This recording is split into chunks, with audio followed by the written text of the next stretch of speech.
I cannot believe that out of all of these 201 treasures, Princess Peach's crown is among one of them. Which really begs the question, was this world really connected to the Mushroom Kingdom at one point? Or is this just kind of like just an Easter egg for the sake of being an Easter egg? I mean, it's really hard to comprehend the fact that maybe Princess Peach was alive during some point during on this planet. So yeah, it just really brings up so many questions and not enough answers. But then again, a lot of treasures in this treasure hoard listing will do that to you. Hey, Paisanos! This is StringGamer23, and welcome back to Let's Play Pikmin 2! So in the last part, we went through the second third of the treasure hoard lists. Starting off with the Implement of Toil. Actually, it was a heavy-duty magnetizer. We ended the first third with Implement of Toil. Okay, so we went through the heavy-duty magnetizer all the way through to the boom cone. Okay, so yeah. Plenty more interesting facts about Olimar and his inner thoughts on a lot of these. Like, for example, there was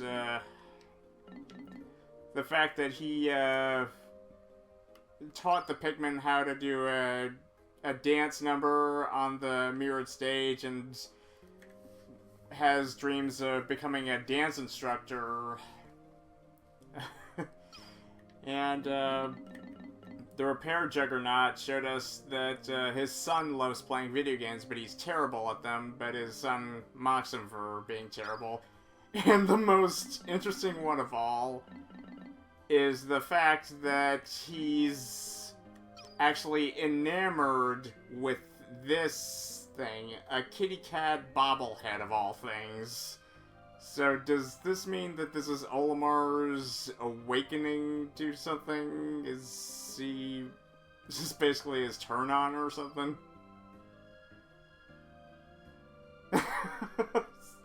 Probably best not to take too much into that, but you do you, Olimar. You do you. I don't judge. Okay, so last part we ended off with the boom cone. And in this part, we're gonna go through the flame tiller all the way through the last of the treasures, ending in none other than Louie, aka the King of Bugs. Really appropriate title. So, let's see. Just give me a sec. I just need to pull up my Wikipedia to term the series as we go, so I'll be back in a sec.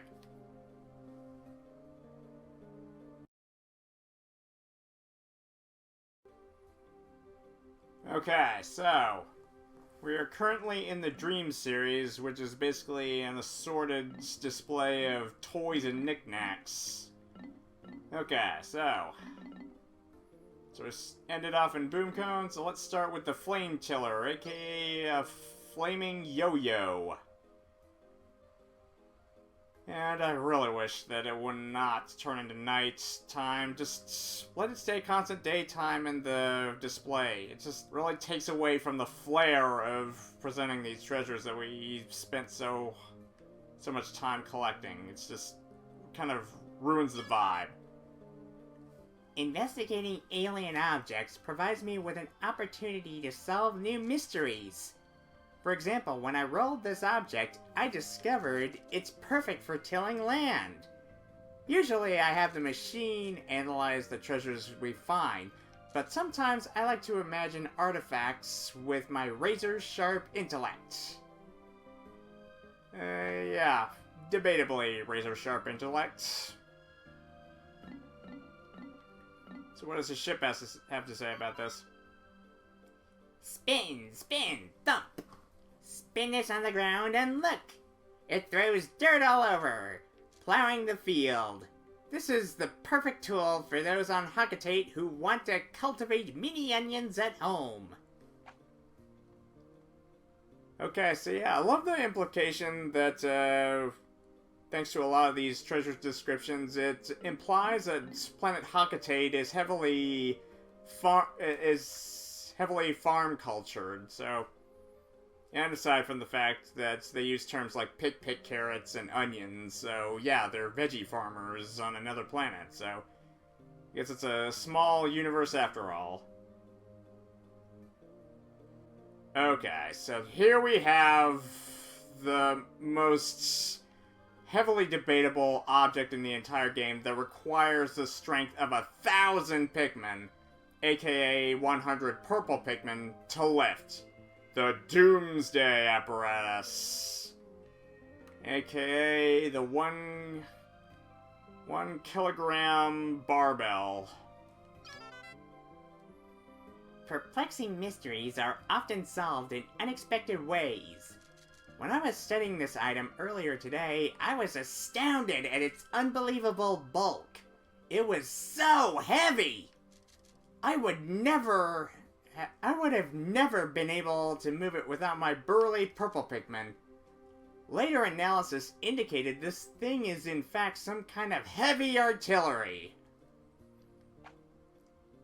Well, I guess if there was a force strong enough to lift it off the ground and drop it on your enemies, it definitely would leave a ton of destroyed souls, so it would definitely be a weapon of mass destruction, at least on an insect level. An apocalyptic weapon made of super heavy, gravity-compressed materials of unknown origin.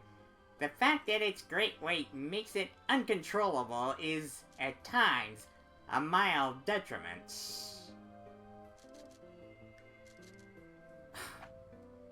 A detriment to what? Just the fact that you can't really control it? That's the same with all weapons of mass destruction. I mean, you can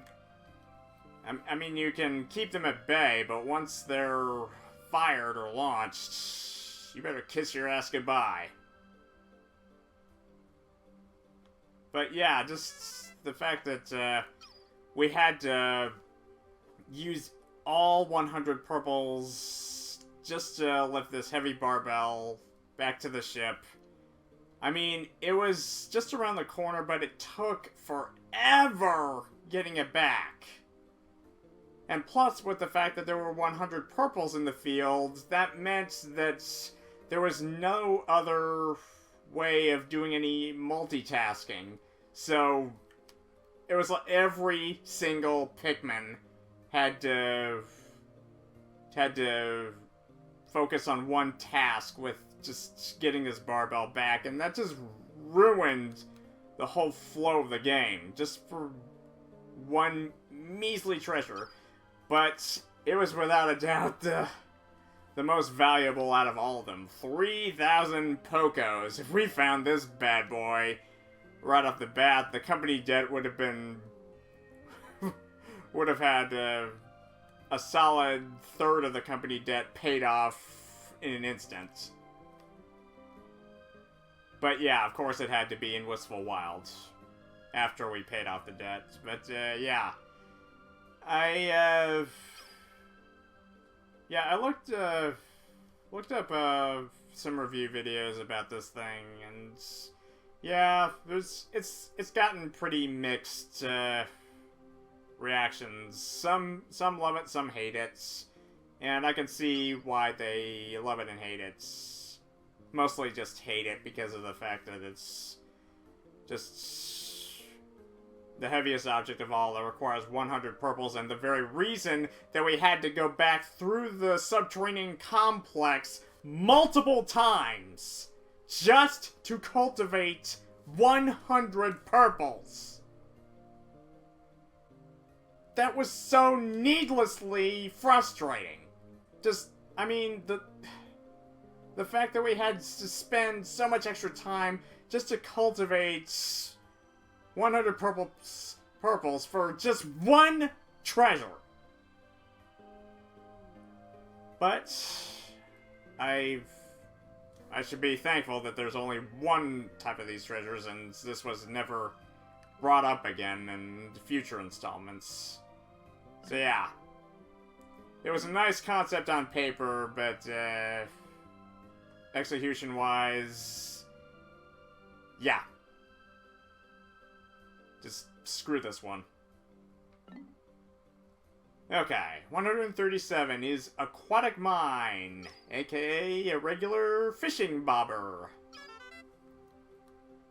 I've recently noted that changes in this planet's environment happen at a very rapid pace.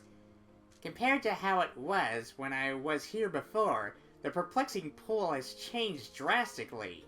Due to frequent tectonic shifts, the region appears slightly different each time I enter it. It could be a natural phenomenon, but it's as if I feel the presence of a guiding hand. Maybe it's just my imagination running wild.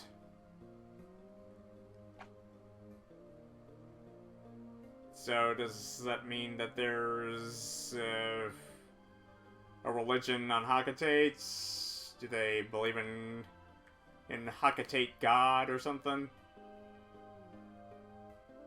It just implied that there's a so-called guiding hand. This is coming from a guy who's kind of religious himself, so. This is an incredibly dangerous aquatic explosive, which has fortunately never detonated. None know its true destructive power, but this could well be the most cataclysmic weapon ever. You mean aside from the one that you just talked about? That could basically demolish an entire ant colony in one single throw? If provided there was something big enough and burly enough to chuck it high into the air and destroy an entire insect colony in a split second. Come on, Chip, make up your mind. Which is the most powerful weapon of mass destruction, the aquatic mine or the doomsday apparatus? Pick one. Okay, so there can only be one. Okay, 138 is the stupendous lens. I'm guessing this is kind of like a fold-out magnifying glass of some kind. I don't really think I've seen one that looks quite like this. I've never seen such a huge lens. It must have been designed as a nanograde magnifier by a hyper-advanced society of alien megabrains. Gah! This object is far too complex for even my superior scientific intellect to comprehend. No. Just imagine if Olimar were actually amongst living, breathing humans. And they showed him everything that we know. His little teeny tiny brain would explode. Peek into this item with a sense of wonder and glimpse a frighteningly gigantic world. This lens is a window into the thrilling world of tiny creatures everywhere. So yeah, regular magnifying glass to make small things big. We were an easily amused race, weren't we? At least in this game. Okay, 139, a badminton shuttlecock, aka the air brake. So yeah, a badminton birdie. Keep your eye on it. Keep your eye on the birdie.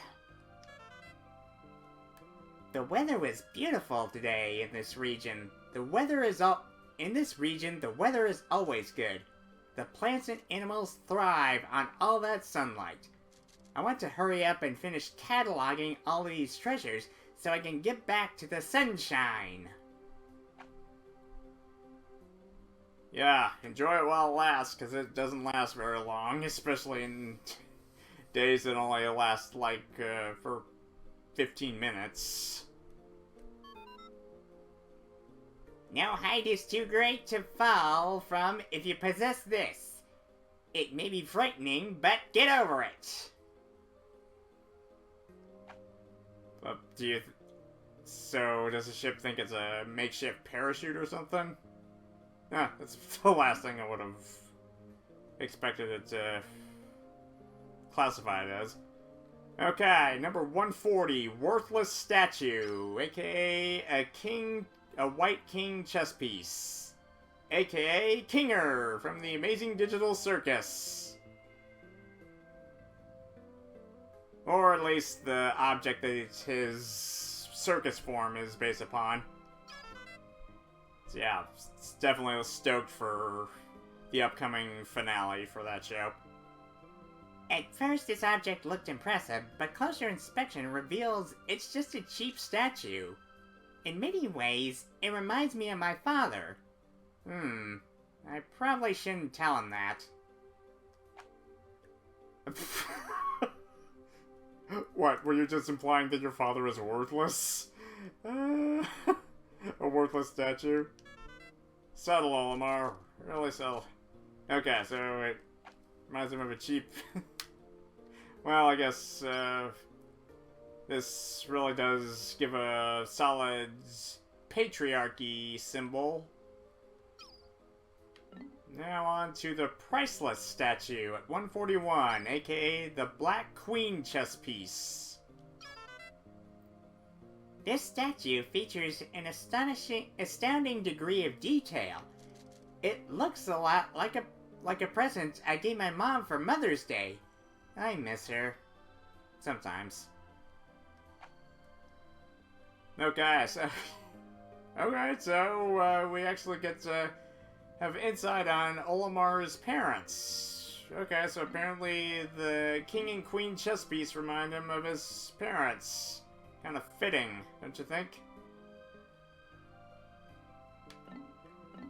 Okay, so yeah, there's... I mean, of all the chess pieces, it could have been the pawns, it could have been the knights, or the rooks. But no, it's the two that really matter. The queen and the king. So yeah, checkmate. Okay, so... Alright, so I forgot the ship's notes. Once, on an unknown planet, a megalithic civilization flourished, and this is proof of its existence. For hoarders of ancient artifacts, this is a must-have piece. Truly, collectors will crave it. I do not know if that is true or not, but items in demand fetch higher prices. So yeah, demand the shit out of that thing. Okay, so... What about the Priceless statue? What does the ship have to say about that? This stone carving was lined up with others, as if they were meant to protect something. Proof of a megalithic civilization! I am unsure about that, but bluffing is paramount. Bluffing is basically like breathing in today's society. I mean, there's basically no buffer against lying or stretching the truth. Okay, so on to 142, the Boss Stone, aka a Shogi tile. So yeah, I honestly never knew what Shogi was until I watched Naruto, so yeah, Shikamaru's game of choice. What is the king? That's the question.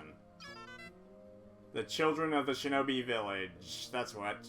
Or in this case, the children on planet Hakatate. My long journey has led me to this compelling stone. During my quest, I've narrowly escaped being crushed, chewed, ingested, and scorched countless times.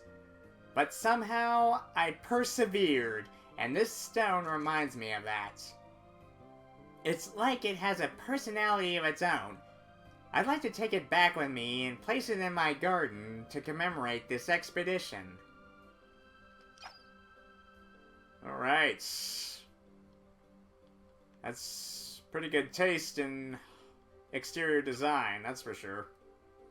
So yeah, you probably have it out on in your garden, provided you have a garden on your home planet.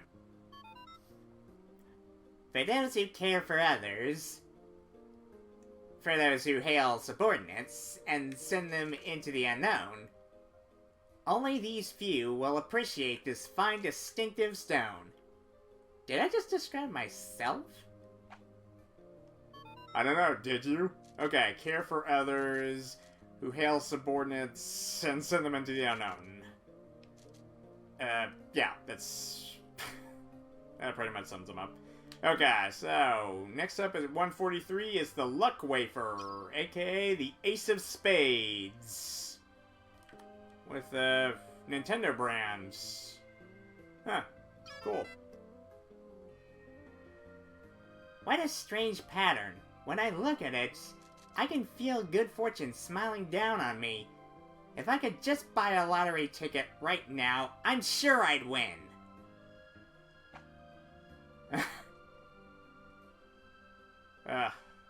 If only, Olimar.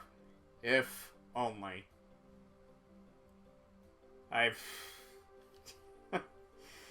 Yeah. The lottery really is, just wishful thinking, but, it's still every once in a while, it's fun to just kind of, just get yourself a ticket and just kind of join in on the fun. It's not likely at all. I mean, it's like a 1 in a million chance, but honestly, you just enjoy it with just chancing fate in a way. Disappears when you have no money to play the lottery, and floats away when you do. The mystic pattern is a magnet for good luck, so at least you can enjoy feeling lucky. Okay, so yeah, Lucky Ace of Spades would be a lot more appropriate if it were a clover, but yeah, the Ace of Spades works well.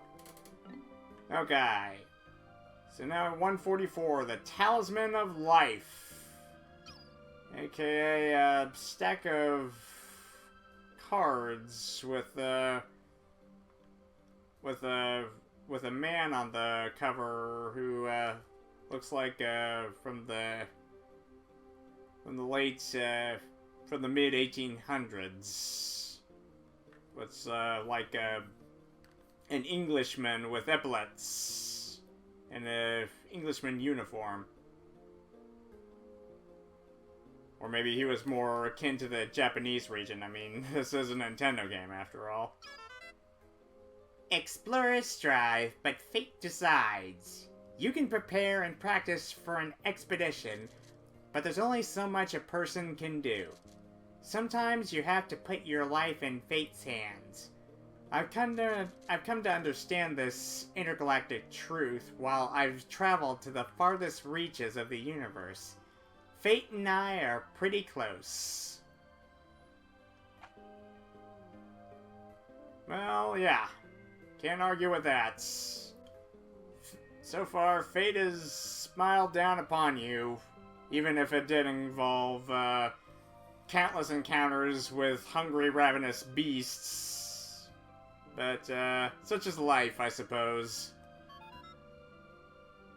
At the end of a long life, some beings wish to leave the world and stroll in a field of flowers. Does this desire ever come to fruition? I do not know, but this beautiful deck of luck wafers makes me wonder, Even we machines ponder the great power down at the end of the trail. Great power down at the end of the trail. That's a good term to put it for machines. The great power down. The closest thing machines get to death. And just wander the true meaning of life. Such as a box of cards. Alright. Strife Monolith. A Mahjong tile. Number 7, it looks like. Never actually played Mahjong, but I do know what the tiles look like. Computers view the world in ones and zeros, but my people are different. Our world isn't simply black or white, right or wrong. Everybody is different.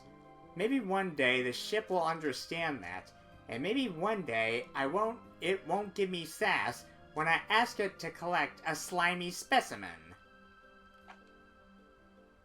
So much easier said than done. Some machines are just built to be snooty and uptight and fussy at the mere sight of a slimy specimen, but what can you do? The world is divided into two groups, ones and zeros. Are you in the winning or losing group? If you love the thrill of the game, but do not care for the outcome, then this stone is for you. It symbolizes both victory and defeat. What a concept. Okay, so right there we had basically two contradicting ideals. So, Olimar's is the version that's gray, and the ship's version is black and white, so... Obviously, a machine cannot find the middle ground or the complexities of morality that living, intelligent beings like Hakatations and humans can. So, kind of makes sense there. Okay, so last item for the Dream series is the Chance Totem, aka a regular die. Alright, so Olimar and his pal Louie, they like to roll the dice.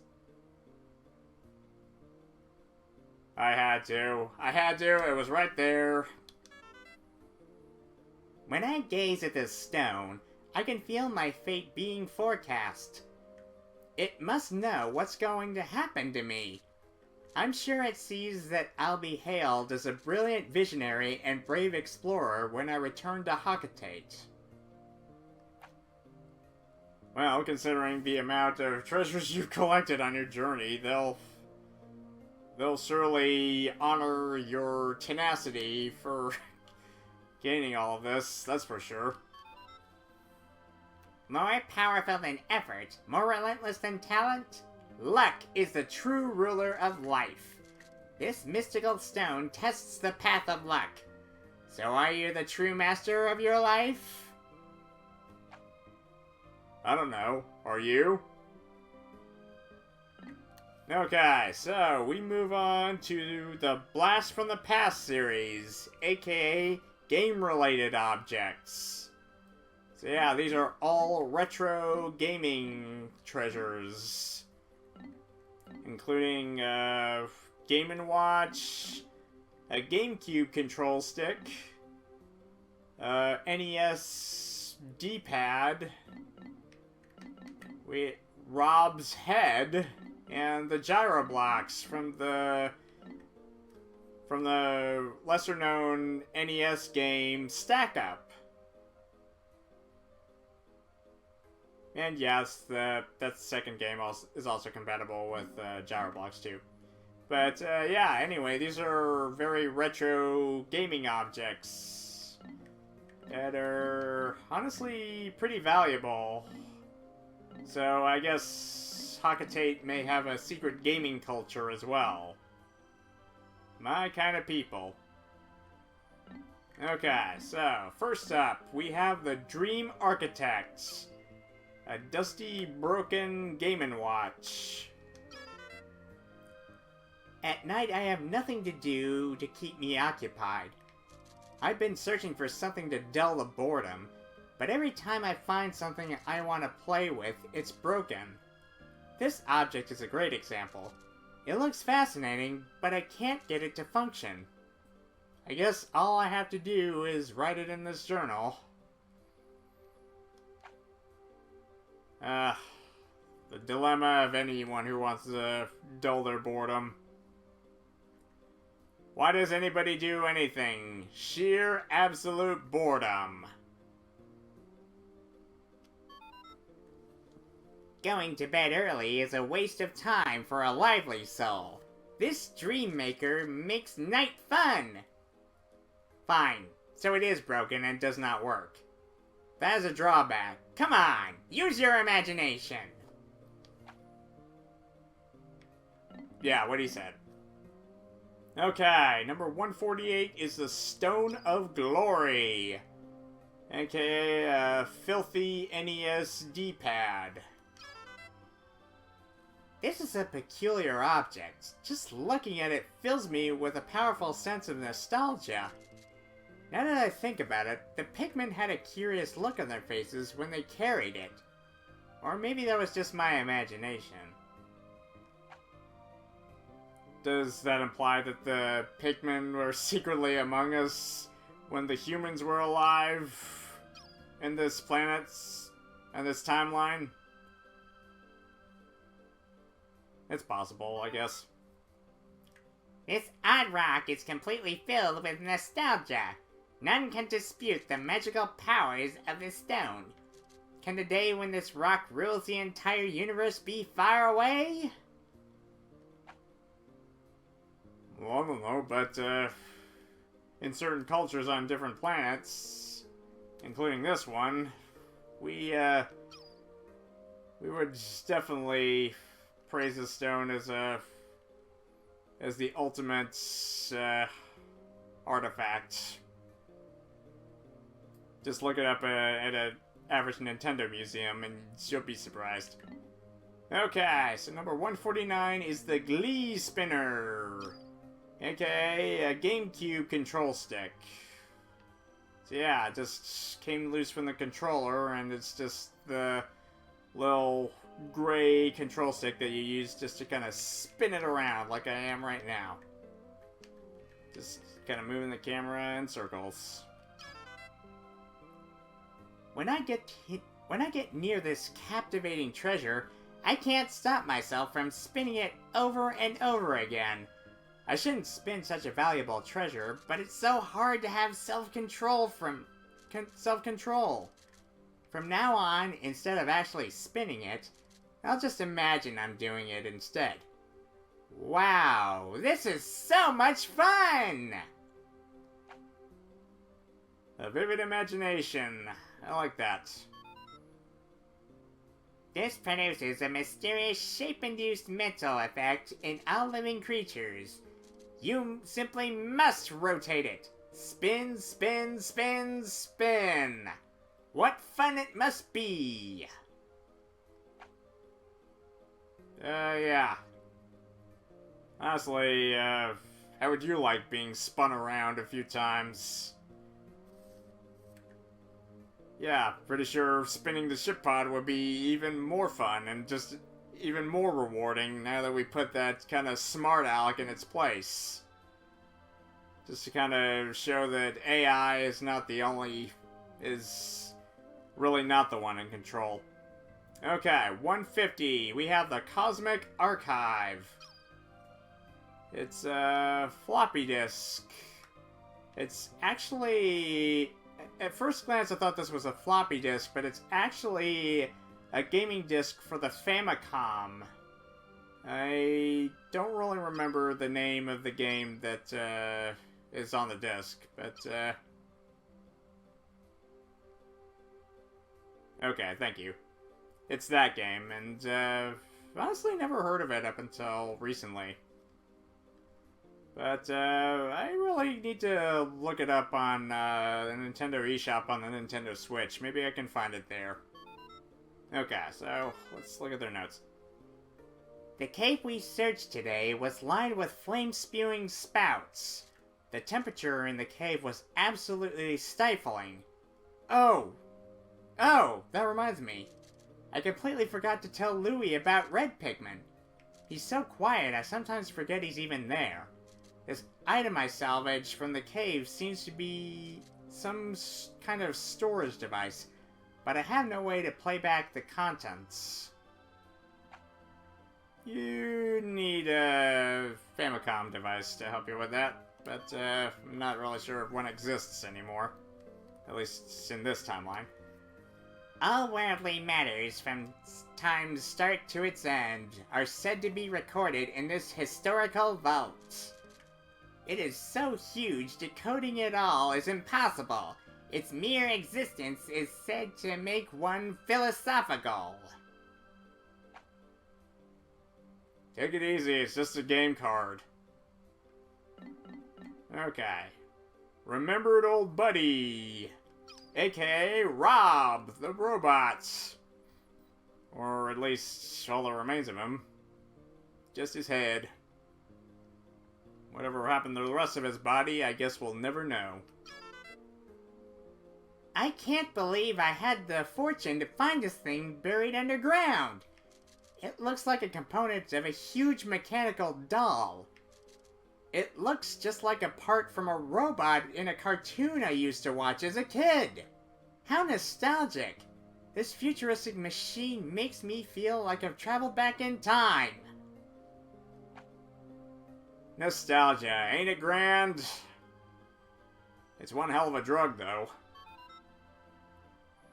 This relic rose directly from the sands of time. Its shape invokes waves of sweet nostalgia. Middle-aged men throughout the universe harken back to the days of their youth and grin. They pass on their tales to the next generation, filling them with adventure and romance.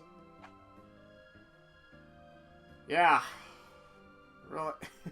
When I said middle-aged men, just like kind of hit. I mean, I'm not that old just yet, but time really is the greatest enemy of all. It just really creeps up on you and keeps slipping away from you, and before you know it, boom, you're in your 40s. I'm in my early 30s right now, but I'll be in my 40s and 50s before I know it, so that's honestly alarming and very concerning, but just gotta make the most of the time I have. That's all anybody can do. Okay, so now the accessories for Rob the Robots. Starting with the red gyro block, which is called the Fawn gyro block. Okay. Since I landed on this planet, I've encountered countless treasures that remind me of my childhood. I wonder why that is. I think it's because the objects we're discovering look just like the things I had as a kid. This is one of those items. So does that imply that Hakitation technology was basically Nintendo technology from the 80s and 90s? Now that's a similar... love Hakitation technology all of a sudden. Okay, so now we have the yellow gyro block, which actually looks pretty cool with the glow from the white markings on the block in the moonlight. Alright, so we got the memorable gyro block, aka the yellow one. Oh, wait a minute, did I go over the ship? No, wait a minute, I didn't go over the ship of the... Okay, so gotta make sure that the ship has a say of these items too. Red, the color of memories, of sunsets at the end of a day of play, Red, the color of memories, of sunsets at the end of a day of play, of pure embarrassment. Okay, so yeah, that's how I pronounce it. Okay. Okay, next. The other day, I accidentally threw away my son's favorite toy. He wouldn't stop crying. Some things that seem unimportant to adults are treasures to kids. When I was a boy, I'm sure I felt the same way about my favorite things. Now, my family is my treasure. Very nice. That's poetic. That's... yeah, that's... So yeah, his family may have flaws and they make fun of him from time to time, but they're still his most treasured treasure of all, so... and Olimar wouldn't have it any other way. That's sweet. No matter how old you grow, you will ever remember the treasures of childhood. Take this gift. Yeah. Nostalgia, childhood, just remembering all the good times we had and how things were so much easier back then, and our carefree days. The only thing we had to worry about was school, and just whenever the weekends came, we would just make the most of it. Now, as an adult, they hardly have that same effect anymore. You're busy every single day of the week. If not with your regular job, you've got chores to do, and tasks to do, and bills to pay, taxes to pay, and all that jazz that just wears you down. Growing up is just not all it's cracked up to be, believe me. Okay, so onto the lost gyro block. The green gyro block. Just kind of mellowing out in the shallow pond here. When I observe this object, I can't stop myself from tearing up. I wonder why. It's hard to say, but it might be because some of these items remind me of the past. Yeah. Nostalgia, sentimentality, so yeah, it's kind of both a blessing and a curse, just reliving your cherished childhood memories, but while also knowing that you'll never get them back no matter how hard you try.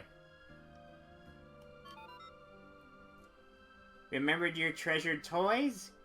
You took such good care of them, but some broke anyway. For some reason, this green gyro brings back those memories and causes your heart to quiver. Oh yeah. Whether they were broken or whether they were properly working or broken down, they just remind you of those good old days. But can't dwell too much upon them. We've got to make most of the presents and the future. Okay, so number 155 is the favorite gyro block, aka the blue gyro block. When I was a kid, I always wanted my toys to be blue. Blue is such a cool color. That ironic, considering that Olimar's trademark color is red. And Louie's the one, there's the blue one, but, I guess, yeah, I guess blue is kind of, fitting for a little boy, and just, it's kind of like the go-to color for little boys, but, don't want to sound, stereotypical and, ginger rolls, but, anyway. Children throughout the universe are captivated by the very thought of this cool blue disc. Hakate toy makers are swamped with orders for this popular item. definitely see why. Okay, so the last gyro block at number 156 is the treasure gyro block. The white one. And once again, with the sun gone, after the sun's gone down, it just loses that visual spark, but whatever. Yesterday we ventured into a spooky hole. Previously, all of the organisms we'd encountered were massed together in one cave.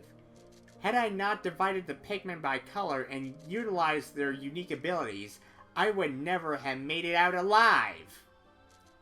In memory of my daring adventure, I've named that hole the Hole of Heroes. So yeah, in retrospect, it was basically like a gauntlet of bosses past, so definitely don't want to go in there again. Feel the joy that only collectors can savor, the happiness for those who have found them all. Enjoy this wonderful feeling to your heart's content. What he said. Okay, so next we have the Mystical Energy Series, aka Duracell Batteries. Okay, first up is Proton AA. This object resembles the first treasure I found on this planet, so it holds a certain sentimental value to me. However, I've just noticed that the size is slightly different. Sometime I should take the time to read my previous treasure logbook. It's good to reflect on the past sometimes. Yeah, just reflect, learn from the past, but you just gotta keep moving forward. That's the true meaning of life. Some enigmatic energy unknown on Hakatate is trapped inside. Who couldn't use more energy? Indeed. Can't have enough. Definitely in today's society, there's definitely no such thing as too much energy. Unless, of course, there's like a heating facility that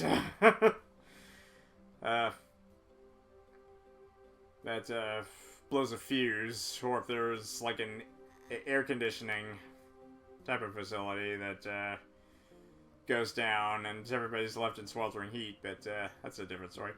Okay, so a AA Duracell battery. I've gone through countless ones of these for my Wii remote, so yeah, definitely know these type. Okay, durable energy cell at 158. Very close reminiscent to Olimar's very first treasure, but this, I think, is a C cell battery. This cryptic item exhibits an unbelievable quantity of stored dormant energy. The civilization that created this must have advanced tremendously when it discovered this powerful new energy source. If I were to take this technology back home, how would it affect the future of Hakatate? It would prosper. It would flourish. Take it back with you, by all means. Take it home with you, Olimar. Alright, the Courage Reactor, our very first treasure collected. A D-cell Duracell battery. So yeah, it's a real shame that they couldn't keep the Duracell branding on the very first battery that we found, and it's changed up with generic brands on the Switch version. But I guess it makes sense. I mean, with the licensing expired and Nintendo being unwilling to renew those trademark licensing deals, it's that costs a fortune. That's not too far of a stretch. We've recovered our first treasure! Amazingly, the Pikmin remembered how to salvage it. I can't understand their adorable language, and I don't know what they're thinking. Yet I'm so happy to see them. When I crashed on this planet, the Pikmin helped me locate my missing ship parts. In my darkest hour, the Pikmin were there for me. Now that I'm reunited with them, I know everything will be alright. It will. Right? Well, I don't know. You basically completed the game, so does that count as everything being alright? Physical energy is not the only kind. The energy dearest to us is that made by love and courage. Preach it, my robotic brother from another mother. Okay, so number 160, fuel reservoir. Okay, so we got the 9-volt battery Duracell. Never really had to use these much, but I think they're used mostly in like smoke detectors or carbon monoxide detectors. So yeah, just weirdly functional battery, but still functional nonetheless. The ship has a lot of self-importance for a machine. Apparently, machines can exhibit human characteristics after all. Perhaps they even have a soul? If this is true, then maybe you can work them into the ground until their spirit is broken, and they stop giving you lip. Oh no, I'm turning into the president! Don't lose yourself, Olimar! Don't you dare lose yourself! Do not become the monster that you fear! Yeah. According to my measurements, almost no energy. Some does. The energy one can draw from matter has a limit, but the energy of the heart is endless. Perhaps that is the case here. This proves that machines have will and determination. Exactly.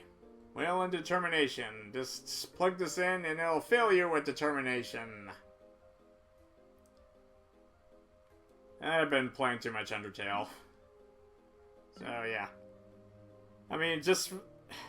They basically coined the term determination, and whenever such and such fills you with determination, or just the term determination, I just can't not help myself but reference Undertale, you know? Okay, well, anyway. Now on to the next series. We have the Massive Receptacle series, aka Food Containers. Okay, so yeah, just a bunch of canned foods. And even a jar of Skippy's peanut butter. Okay. Alright, so I think we'll call the halfway point at the healing cask. I know this has gone on for almost an hour, but it's mostly just with me blabbing.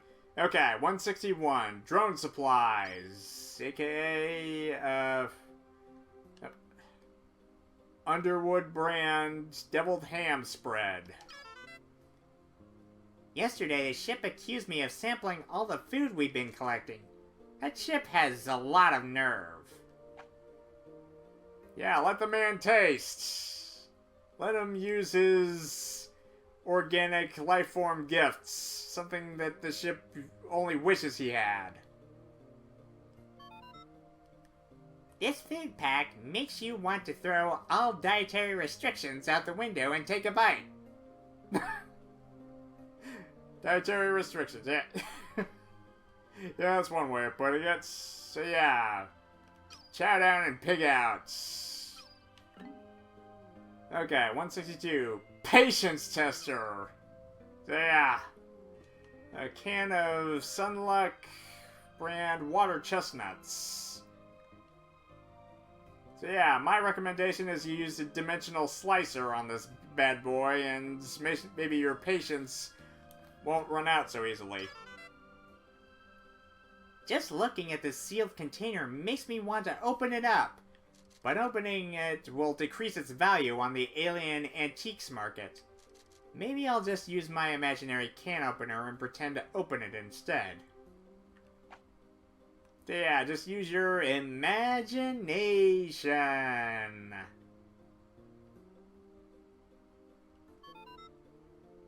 This calls out to be opened, peeked inside, and tasted. This temptation-filled item is perfect for those who wish to test the strength of their resolve. Indeed. Okay, so 163 we have Endless Repository, aka Beach Cliff brand sardine tin. Okay. Ugh. Not a fan of sardines. Tried them once, never again. Everyone makes mistakes. Sometimes desire overpowers reason. At least that's what I told myself when I sampled this salty snack. How could you sample it? It's not opened. It shows no signs of being opened. The mysteries of life perplex me, but that's one mystery I think I'm just better off just not questioning so much. No matter how much you eat, this magic container is never empty. So go ahead and have a bite. Captain Olimar and his crony used this excuse. They later issued a written apology. Excuse you? You're calling Louis a crony? The nerve of some machines. Okay, so 164 is the Fruit Guard. Okay, oh god, I can't see it in the dark. But it looks like a can of Treetop brand apple juice. Never tried it before, but I think I might consider it in the future. Among the treasures we've collected, many of them have strange scrawlings on them. Unfortunately, the alien writings are indecipherable, but the pictures can be understood easily enough. This one seems to have a picture of a fruit on it. Ah, if that's the case, then this canister must contain sweet nectar. A quick taste won't hurt. Well, I guess apple juice in a sense is technically nectar. I mean,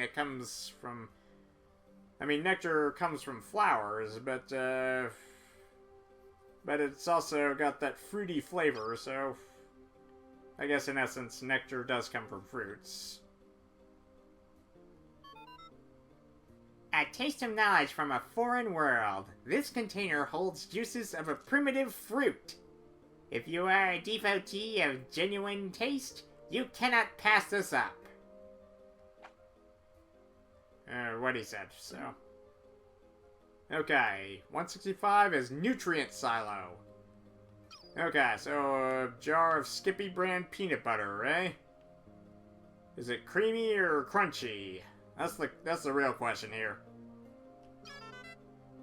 What a fascinating storage container. There's more food crammed in here than I could eat in a lifetime. Louis, however... Okay, do not let Louis near that stuff.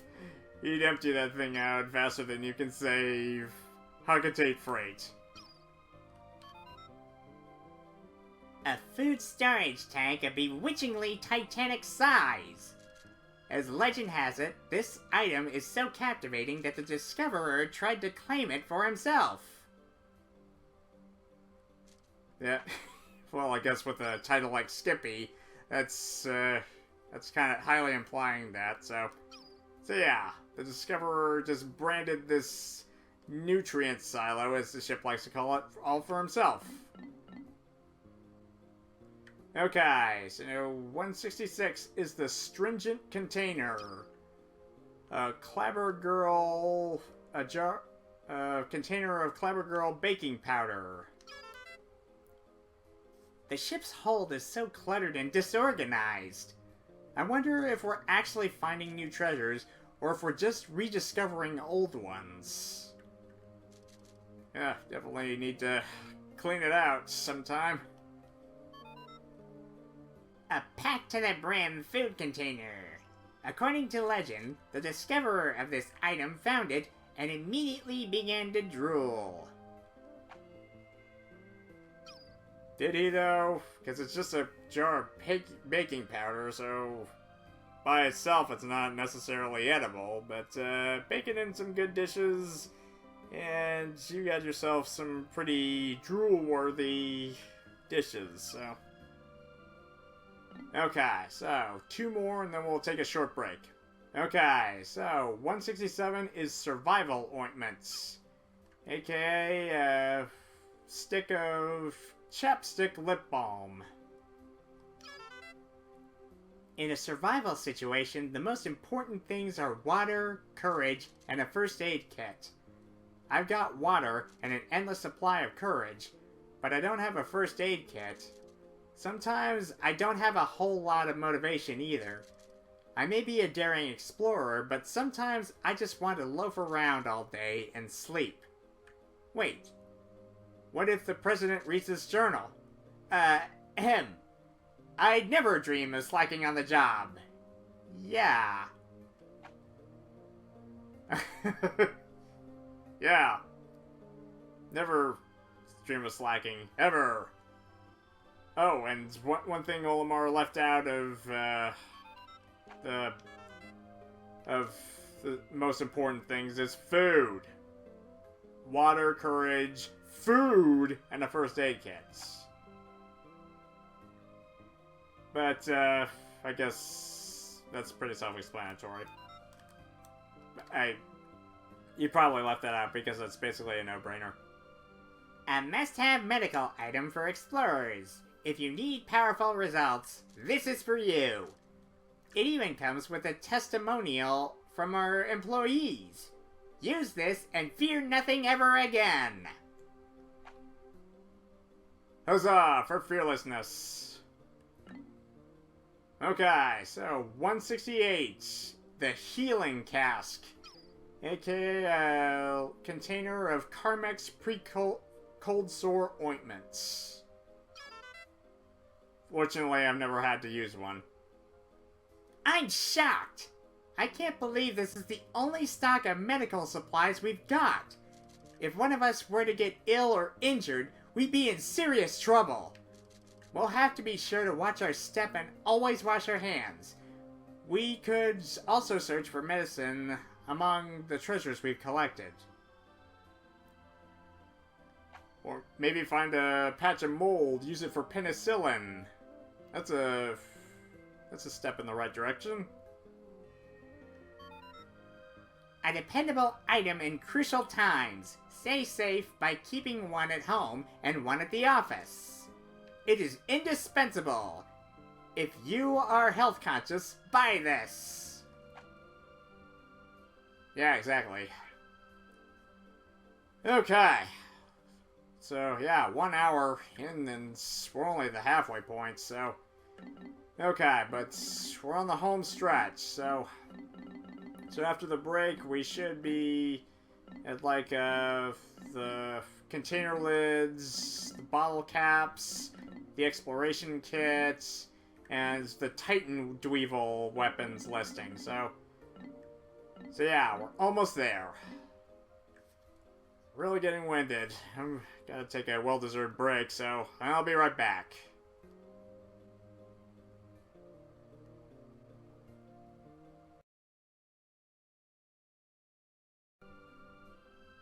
Okay, I'm back. You know, something else I want to point out, it's just the calming ambient music, just going through all these notes. It's just really nice to just have this calm, serene music just to kind of just peacefully read. It's like you're peacefully reading something with just this calming, soothing music. But anyway.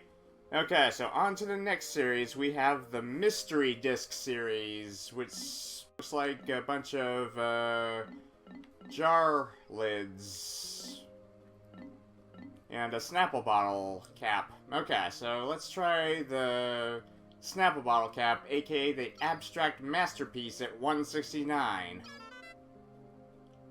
This is truly heart-wrenching. This is a truly heart-wrenching design. I've never been this... Okay, let me start over. This is a truly heart-wrenching design. I've never been this moved by a piece of art. Every time I view it, I can't stop crying. The ship mocks me by squirting engine coolant at me, but it's obviously just jealous that it can't shed any tears. The nerve of that ship. This is something that machines cannot comprehend. The heart of art, the soul of creativity. If you understand the appeal of this design, your heightened senses are at space pilot level. Is that an insult or a compliment? I'll take it as a compliment. Okay, 170, optical illustration. AKA, a lid of a jar of ragu pasta sauce, looks like. I've, honestly haven't tried that brand. Mostly towards, generic Publix type of, spaghetti sauce type of guy. Yeah, I don't know what I'm talking about. I used to work at Publix. I've collected that some of the objects we collect have undeniable similarities. Perhaps these treasures were revered by an ancient civilization. You might say that. Okay, what's the ship say? There are many items that look like this one, but the contents are profoundly different. Those in the know are aware of the differences.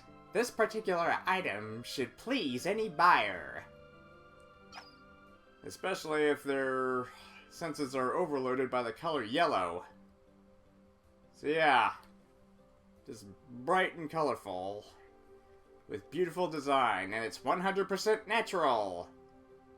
Don't you forget it. Okay, 171, Thirst Activator. Okay, so this is a cap of a bottle of treetop juice, it looks like. I was never really familiar with that brand, but I'll have to look it up. And, I don't know, maybe shop online on Amazon and just see if they got any, just try it out. Anyway. How odd! When I gaze at this puzzling pattern, I have a vision of nature. At first I thought this planet's ecosystem was alien and unnatural, but now I've learned to fully appreciate its beauty. However, it still can't compare to the stunning natural landscape of Hakatate. I hope I can return to my homeland soon.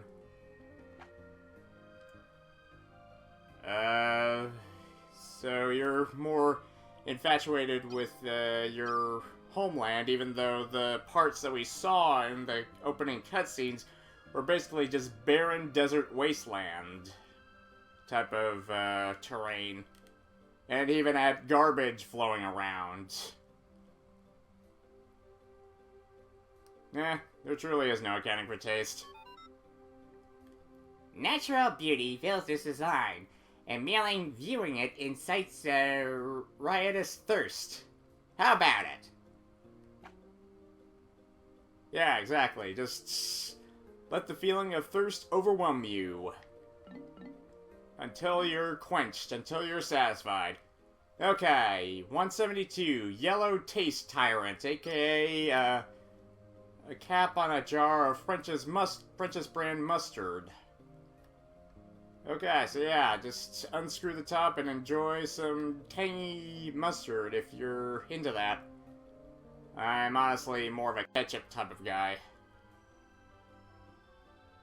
Yeah, I just love my condiments with a little bit more sweetness instead of tanginess. I never really actually was a fan of mustard, even on hot dogs. I just never liked it. According to recent statistics, the elderly people on Hakatate love to eat sweets. Despite them, young people are eating all the spicy food they can get their hands on. Just looking at this artifact makes my mouth feel spicy. When I bring it back, it's sure to breed all the rage with the surly teens everywhere. Tonight, I think I'll practice signing autographs. Dream on, Olimar. Okay, so based on what I can gather is that Hakatatians are a fan of the color yellow. So So yeah, I'm pretty sure the yellow Pikmin would be celebrities on their planet. But that's just me. Behold the overwhelming power of monochrome yellow. Spiciness fills both the eyes and mouth. Irresistible. What he said. I mean, if it were Dijon mustards, then the term spiciness would be justified, but with just regular mustard, it's just tangy. And, vinegary. I hate vinegar, honestly. Okay, so, next one. Saliva Tricks, aka a cover on a container of Danon's Fruit of the Bottom yogurt. Wow, like Fruit of the Bottom. Haven't heard of that term in ages. Used to hear it all the time when I was a kid with kids commercials with Danon's yogurts. But that time has long passed. When I crash landed on this planet, I got sick of eating only Hakatate noodles every day. This time is no different. We didn't have time to properly prepare some tasty provisions. I can't stop drooling when I look at this evocative object. I don't really know how to pronounce that. Okay, sorry. Hungry explorers must learn to use their imagination in the absence of food. Ugh, that's a pity. Even this time around, even Olimar can't escape eating just space noodles. Come on, just get a bit more protein, maybe even a bit more fiber in your diets. Noodles ain't doing your GI tract any favors. Uncontrollable drooling. Uncontrollable drooling. Cannot stop. Cannot stop. Cannot stop. Interfacing with this ad gives me a non-stop case of drooling. I lie. Machines cannot drool. Yeah, but you came up with the term saliva tricks, so you cannot drool, but you know the functionality of drooling, so that's kind of a bit disturbing, but whatever. Okay, so number 174, Gherkingate, aka a lid of a jar of Vlasic brand pickles with the stork. So yeah, the Vlasic brand stork. Wonderful mascot, I might add.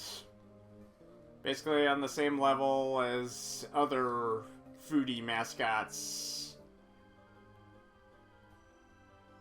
Yeah, like those guys. Just please do not bring up that awful movie Food Fight. Just please do not do that. Staring at this symbol tantalizes my taste buds. I've never observed this before, but my sight and sense of taste appear to be connected. Perhaps this is some new kind of psychological advertising. I'll have to tell the ship about it. Okay, so let's see what his 2 cents are. This cryptic design contains a link between sight and taste that is unknown on Hakatate. According to the psychology of unknown shapes, gazing at this will let you taste the unknown. Okay, tasting the unknown. Tasting the unknown. It had to be sung. Okay, so just a spoof on Frozen 2's iconic song. Okay, so 175, Alien Billboard, which is just a container of Kiwi brand shoe polish. Cordovan style. There are several different patterns drawn on this object's surface.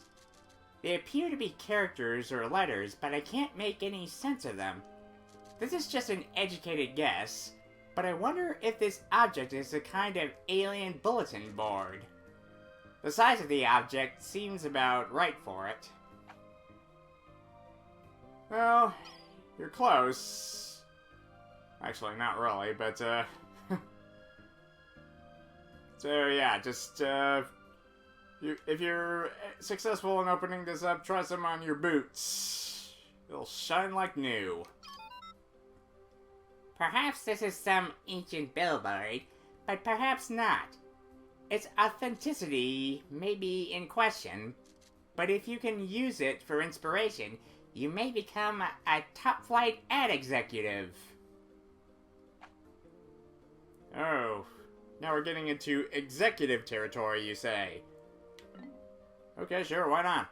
Okay, 176, Activity Arouser, aka a brand of Wilson. I think this is a cover for one of those containers of Wilson brand tennis balls. But I could be mistaken. Okay, so, Olimar, what's your go? This strange object makes me want to dance. I can't fight it. Must dance.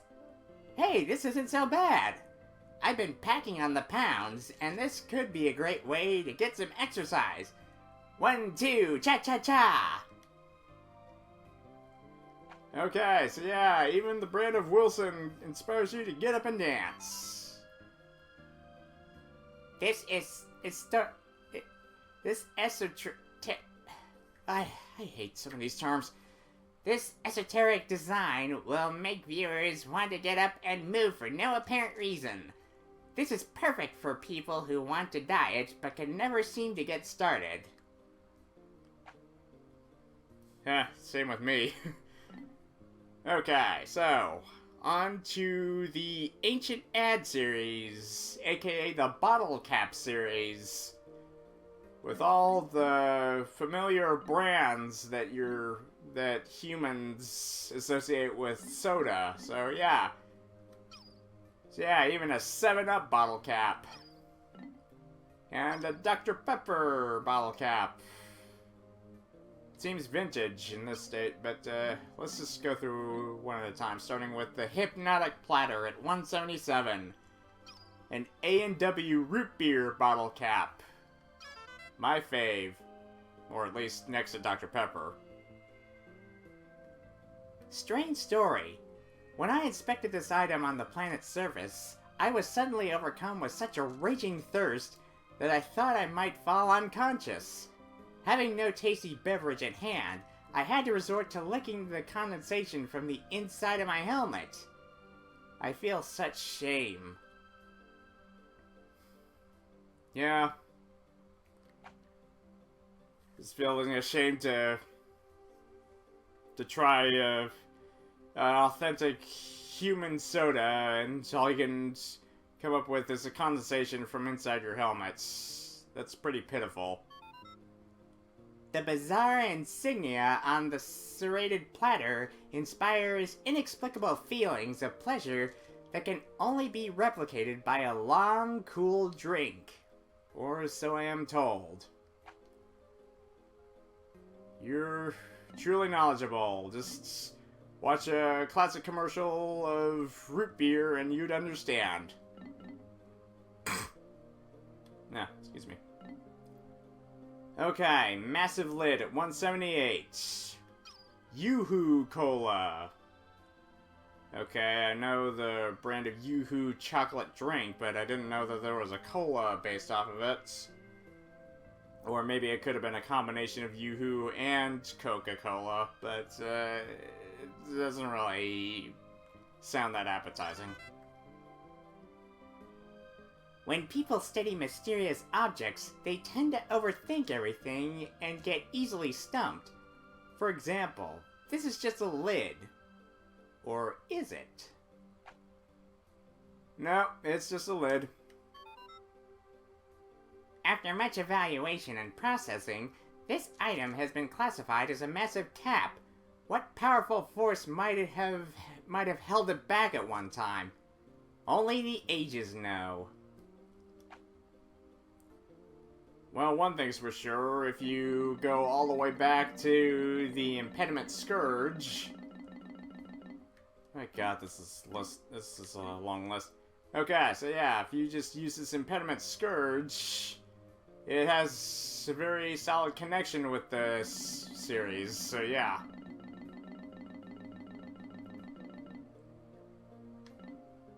So yeah, just saying that if you connect some of these so-called treasures together, you'd actually get a combination that's, well, that can yield fascinating results, I might say. Okay. 179, Pondering Emblem. A Yoo-Hoo chocolate Yoo-Hoo bottle cap. I've only known Yoo-Hoo for just... I only tasted it once. It just didn't really... I didn't really see what all the buzz was about. It just kind of tasted like watered down chocolate milk. Just didn't really pique my interest. There are many things I've encountered on this planet that defy expectation. According to the ship's analysis, this object is extremely valuable. Maybe I'll buy it. I'm not so sure, though. I get the feeling that the ship is swindling me.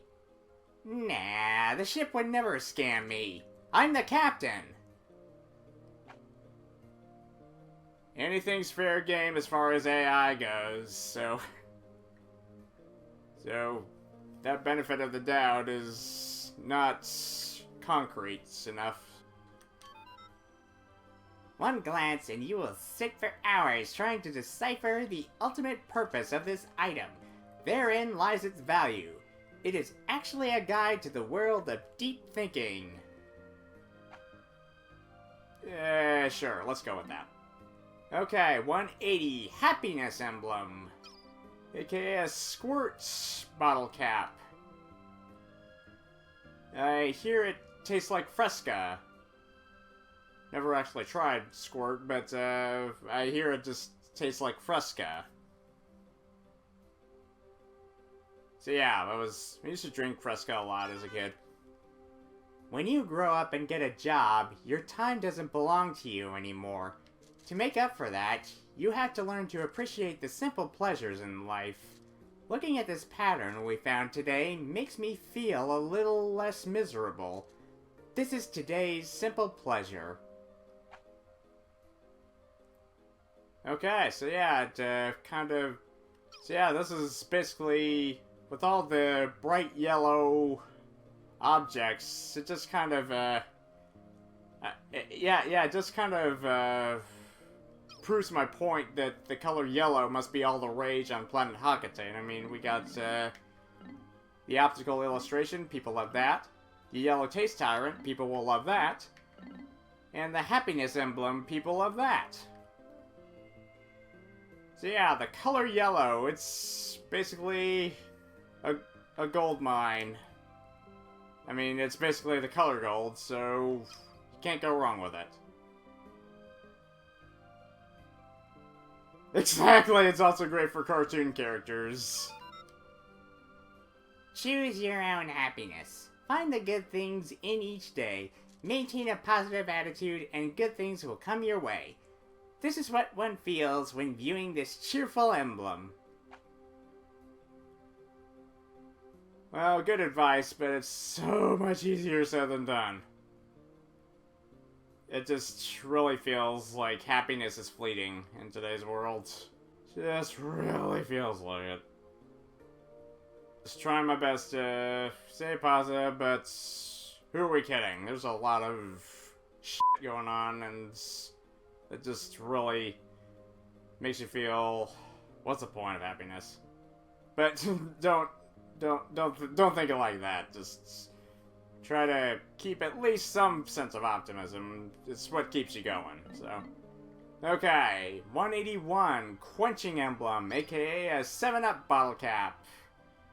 Okay, so yeah, Coca-Cola burns me up, now we're talking 7-Up. I often brag about my inexhaustible supply of self-control, but when I peer at this treasure, I can't help but want to take a drink. Of what? It's just a stinking bottle cap. You got no bottle to... to lick off the remnants of soda from within, so... so best of luck with that, I guess. An odd symbol that causes thirst cravings in all who view it. Its secrets cannot be deciphered. Well, that's of course you actually tasted 7-Up. That's a fact. Okay, 182 Drought Ender, aka Dr. Pepper. My favorite. Alright, so yeah, just like Forrest Gump, I would fancy having 17 Dr. Peppers. I gotta pay. Exactly, so I gotta pay. So, in all honesty, I love that movie. Today I delivered an impromptu lecture on the basics of wilderness survival. As Louis' superior, it's my responsibility to teach him these skills. Walking around as much as we do generates an intense thirst, so water becomes very important. I told Louis that we have to ration our water carefully. That's what I was thinking until I found this. I was so parched that I couldn't help myself. I drank all the water in the canteen. It tasted so good! But when I turned around, Louis gave me a cold stare. For shame, Olimar. Drinking all the water and leaving none for your partner. Gulp, gulp, gulp! Ah! Give in to your primal feelings and drink to your heart's content. Gaze upon this design and your throat will ache for satisfaction. Why is that? Why is that? Tell me, please! It's a human thing.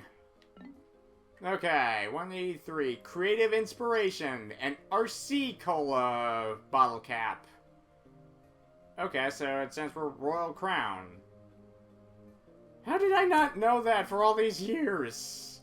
I mean, the only term RC I ever knew about was remote controlled, like RC car. I'm ashamed of myself for not getting wise to that.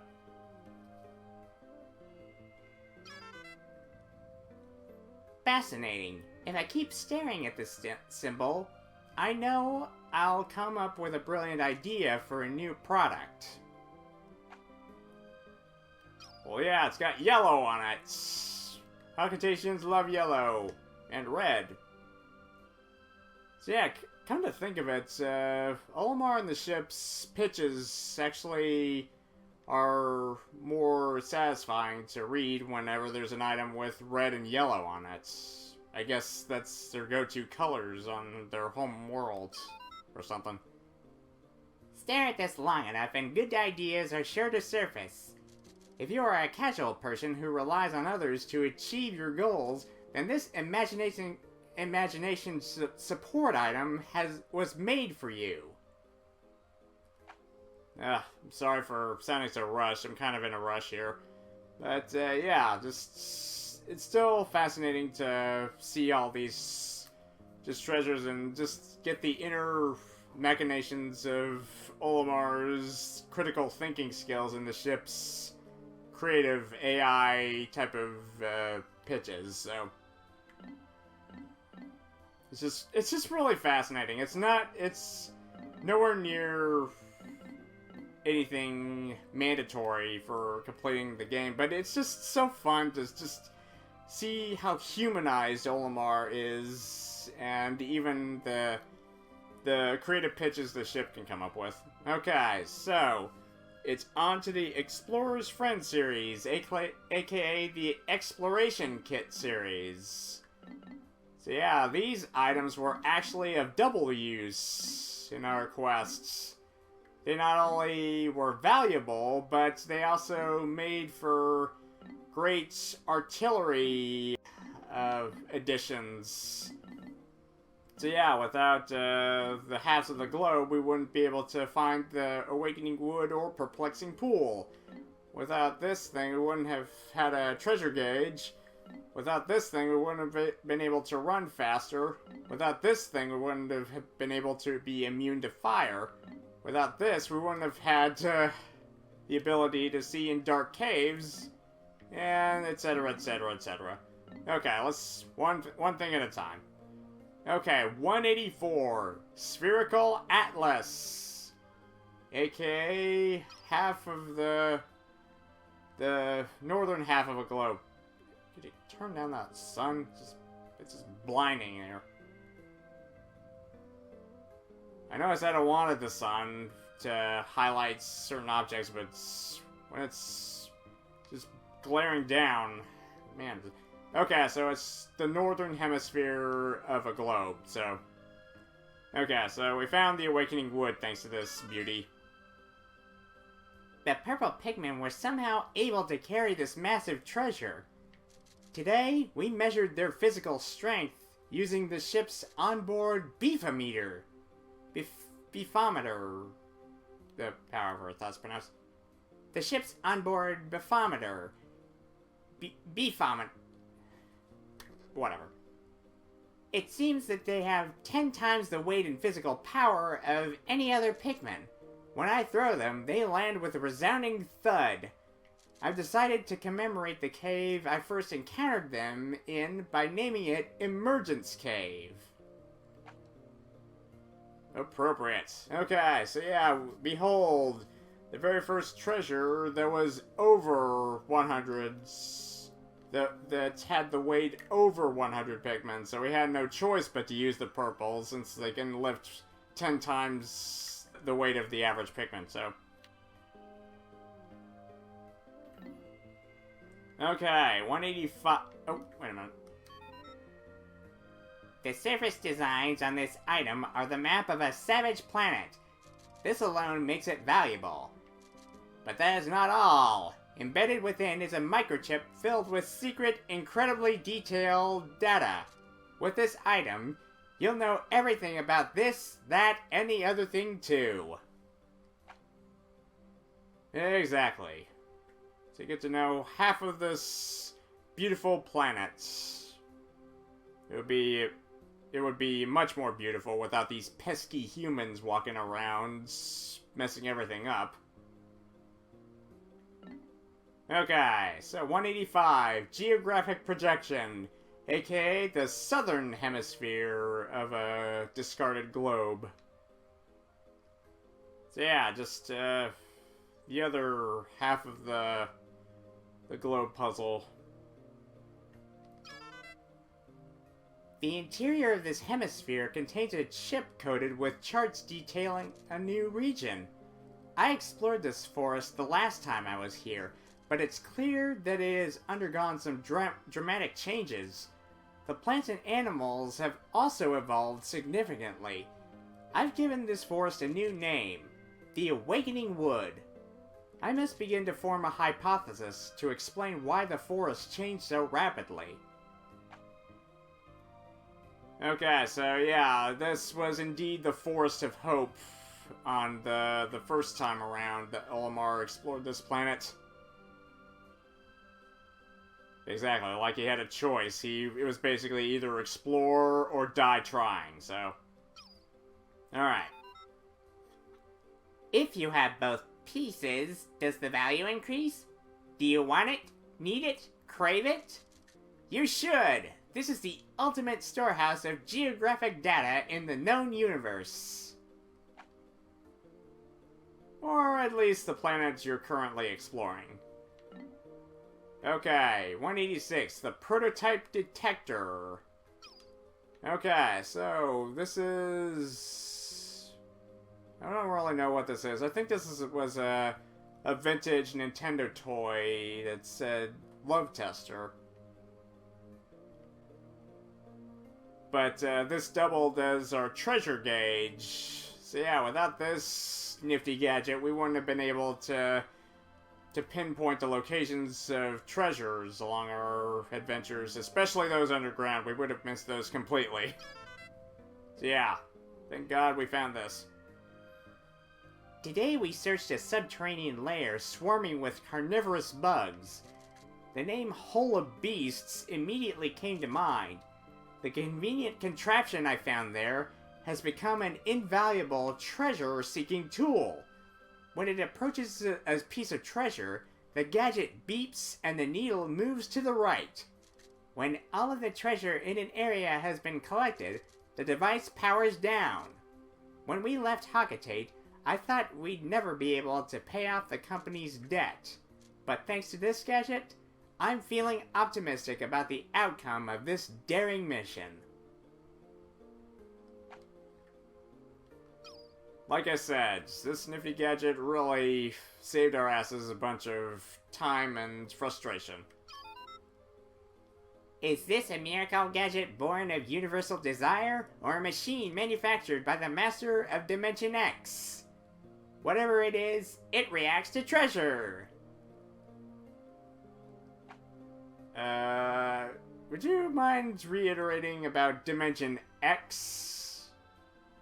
So is there a Dimension Y and Dimension Z? As well as the dimension for all the other letters of the alphabet? Multiverse theory's a bitch. Multiverse theory's a bitch. Indeed. Okay, so... let's see, where... okay, so 5-man knapsack at 187. Looks like a glove. It smells like a glove, but it's actually a good napping tool.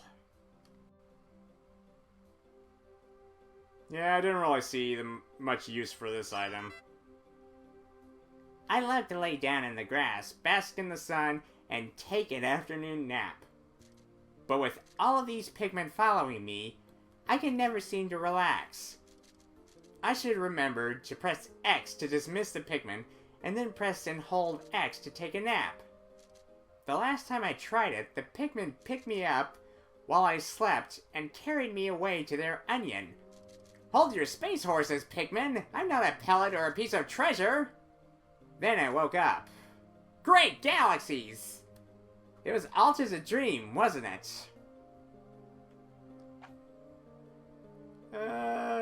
Sure. A dream.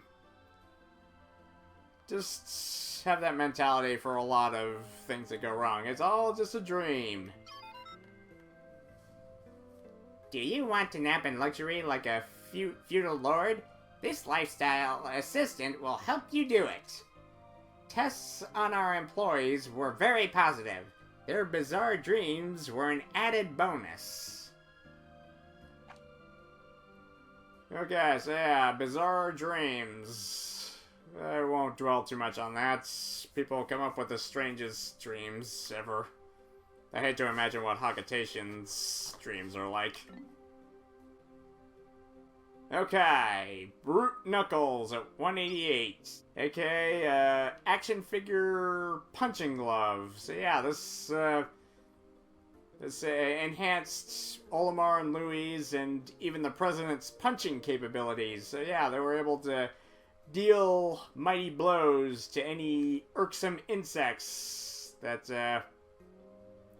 got in the way. So yeah, they didn't really have much punching power, and the Pikmin were more reliable for taking down baddies, but this is Pikmin, after all, so yeah, the main title character's gotta have the spotlight. Uncharted planets like this one are often teeming with hazardous fauna. The Pikmin are usually nearby to defend me, but there are times when I need to lay down the law with my own hands. For example, if a creature were to try to eat me, I'd have to beat it down. I dream about that all the time. So yeah, really wish that you could deal fisticuffs to even the toughest baddies, but alas, you are just a small insect-sized captain in need of a bunch of microscopic plant creatures to help you with your quest, but what can you do? In a plume of flame, this steel fist flies and smashes its target to bits, but the recoil is severe. Captain Olimar suffers from shoulder pain, so he uses it without the rocket booster. No, okay, so yeah. The joys of growing older. Ain't it grand? I hope and pray that I don't have shoulder pain anytime soon, but my joints are creaking and popping, so whenever I get out of bed, so not a good sign. Okay, so yeah, this is valuable at 100 Pokos, but it doubled as the Rocket Fist, so it just basically helped Olimar and Louis to punch. Great. It's like the second nature type of deal for self-defense, and you just need a toy to help you do that. Okay, 189, Repugnant Appendage, aka cute little baby booty. Cute little baby booty shoe. Cute little baby boot. Okay, so yeah, it's just a little girl's little shoe. Cute. Oh, it even has a picture of a bear or a monkey on the strap. On the Velcro strap. So yeah, just another remnant of a society long since past, with all humans gone extinct. This aromatic object secretes a tangy odor that could knock out a Bulblax.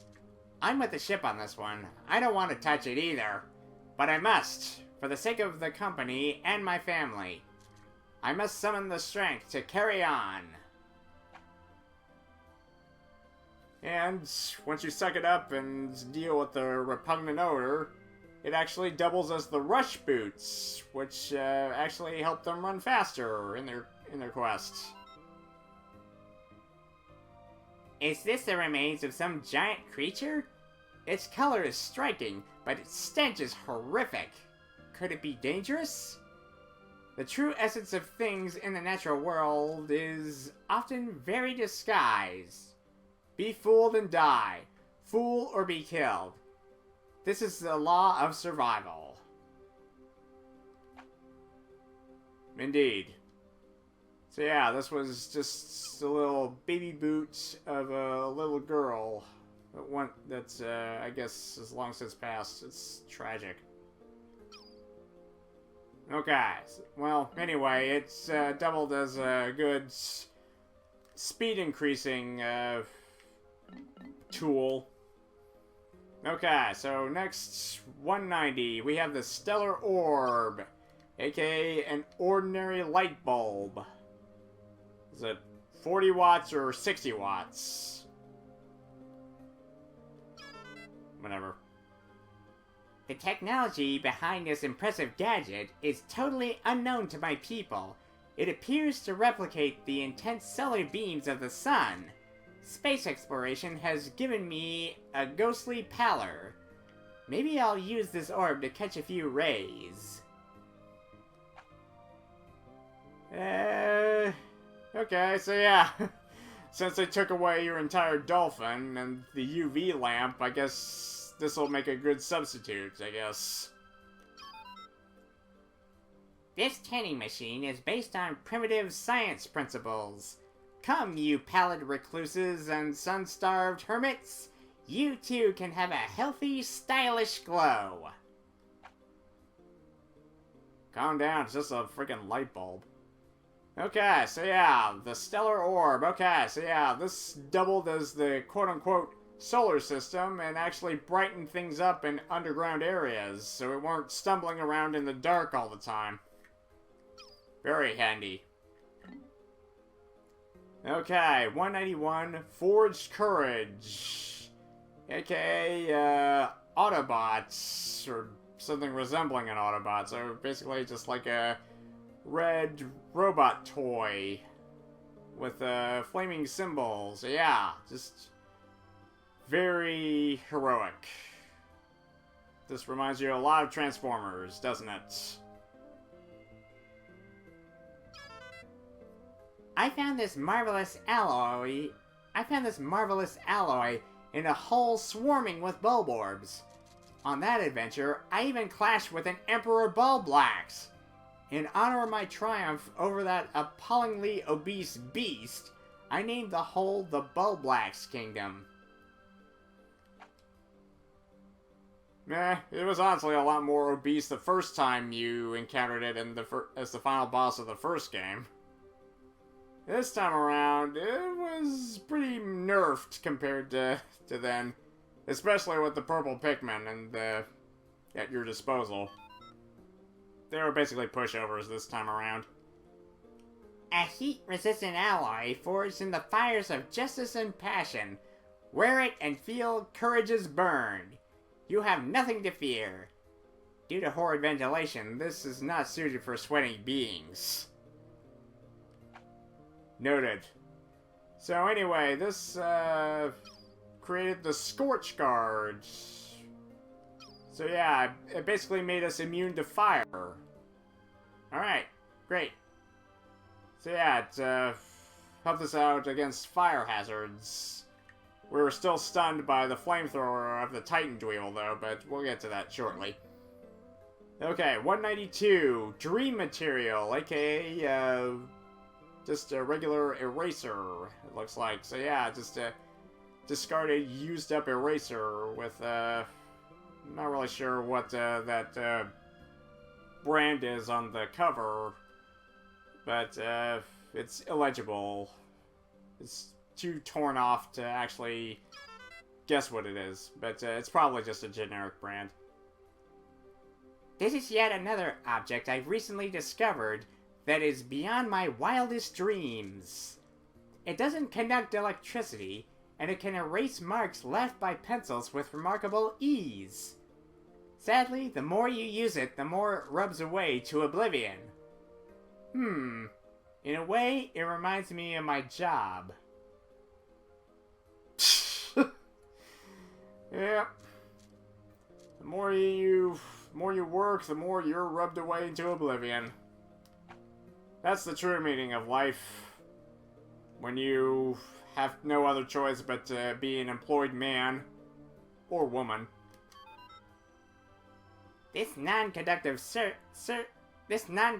substance has many uses. I have discovered it can even erase pencil marks.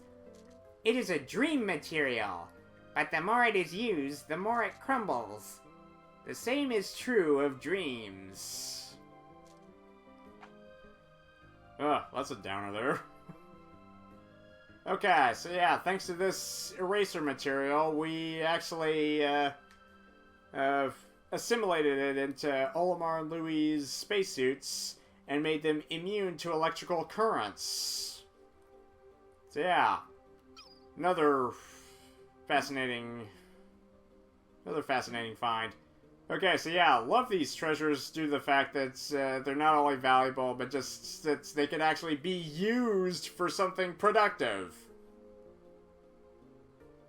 Okay, so yeah. This was a good one. Okay, so down in Glutton's kitchen, after we took on that giant bread bug, it was basically more of just a lumbering nuisance rather than an actual threat, but it didn't even have the boss music. It had its own unique boss music, just which was more like just some fat guy lumbering around and just looking for a midnight snack. Okay, next we have Justice Alloy at 193. Looks like another Transformer robot, more like a Decepticon with it due to its face profile. Okay, so yeah, just another toy robot that looks very similar to Forged Courage, so it must have been part of the same set. I found this metal treasure in the gut of an avian snake. It took real courage to drop into that dark den, but danger is what I do best. In honor of my brave clash with that feathered serpent, I've named that den the Snagret Hole. So yeah, we had to deal with not only a burrowing snagret, but a snagret that could hop around. Oh goody.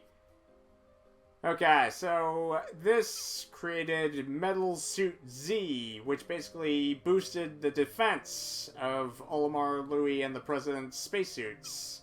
So they took less damage whenever they were attacked. Okay, 194. Amplified amplifier, aka speaker of some kinds, from like one of those double sets of those speakers at concerts. Today we searched a deep underground structure that was completely covered in tile. I have no idea what it was originally intended for, but I decided to call it the shower room.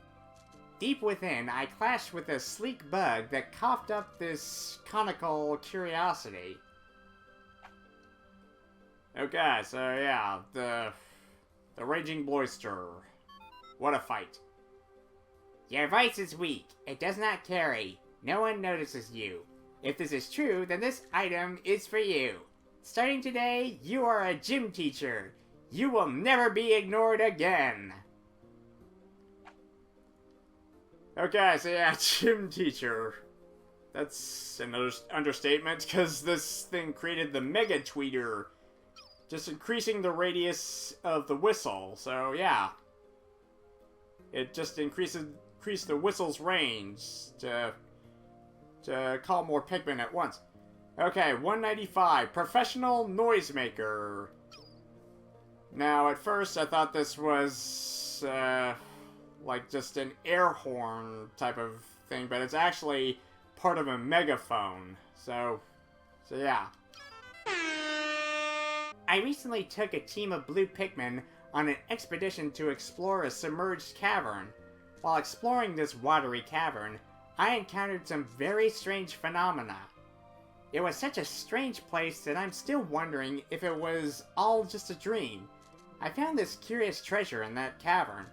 So if it was just an illusion, I'm even more confused.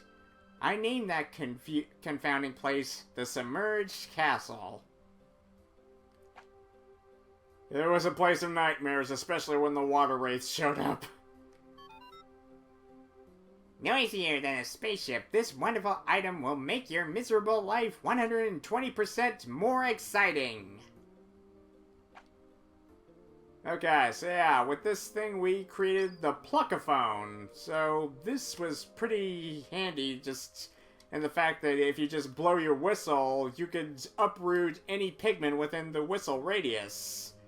So yeah, no more tedious plucking for Olmar or Louie. Okay. And lastly, we have the key. Didn't really hold any significant value, but hey, it unlocked challenge mode, so yeah, they just named it the key. Simple and sweet.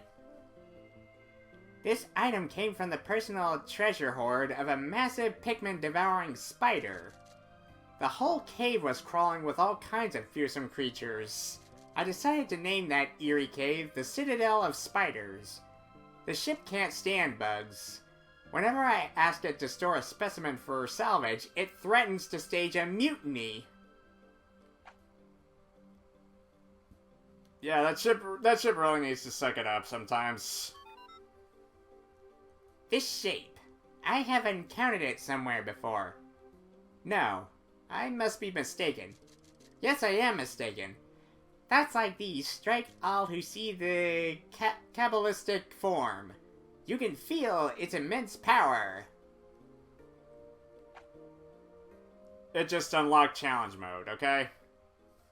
There's nothing really that significant. It's just a series of challenges, and the most that you get after clearing all of them is just a bonus clip of what truly happened with the Golden Pikmin carrots, and finding out that Louie was the one causing Hogatate Freight to go into debt.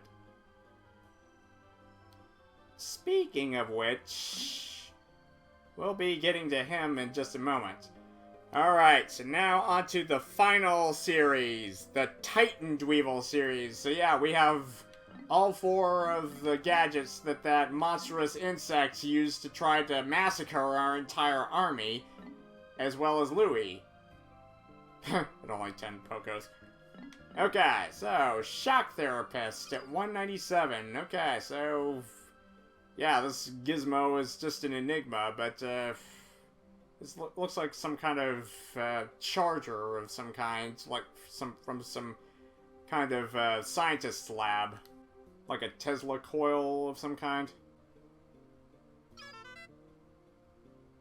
This shocker was one of the several weapons wielded by the nightmarish Titan Dweevil. It allowed the creature to smite Pikmin with zaps of lightning. And fortunately, the yellows were immune to that. Okay, so yeah, each of these gadgets were 1,000 Pokos apiece. So yeah, had we taken on the Titan Dweevil much earlier, we would have basically halved the debts in no time. Okay, so what does the ship have to say? This nanotech device gathers negative ions in the atmosphere and converts them into energy. It then releases that energy. Zap! Use it to relieve muscle soreness and joint stress. One warning, however, it does render the user unconscious. Thanks for the offer, but I think I'm gonna stick with regular chiropractor, thank you. Okay, 198, the flare cannon. Which looks to be kind of like some type of stove top. So yeah, just like when you take it on camping and it just kind of fire it up. It's just kind of like a burner for cooking up some good grub in the wilderness, or just kind of heating up some water in the early morning for some good coffee. This scorching mechanism was once used by a monstrous Titan Dweevil. The roasting apparatus spews hot jets of flame. I can't keep Louis away from it. He keeps trying to use it to cook sausages and caramelize creme brulee.